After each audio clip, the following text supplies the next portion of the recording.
அழகான பச்சை தோட்டத்தில் அன்னி என்ற சிறிய எறும்பு வாழ்ந்தது.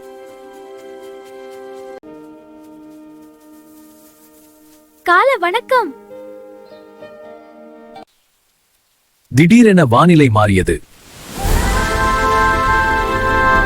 கனமழை பெய்கிறது. மலர்கள் குலுங்குகின்றன. அனைவரும் பாதுகாப்பான இடம் தேடுகிறார்கள். உதவி உதவி. பயப்படாதே, நாங்கள் உன்னை காப்பாற்றுவோம். பஸ் இலையை தள்ளுகிறது. பெல்லா தூக்க உதவுகிறது. லூமா மழையை தடுக்க சிறகை விரிக்கிறது. அன்னி உள்ளே சென்று கம்பளி பூச்சியை வெளியே இழுத்து காப்பாற்றுகிறது. மழை நின்று சூரியன் மீண்டும் வெளிவருகிறது. அனைவரும் நிம்மதியாக சுவாசிக்கிறார்கள். நன்றி நண்பர்களே. நாம் ஒன்றாக இருந்தால் எதையும் வெல்லலாம்.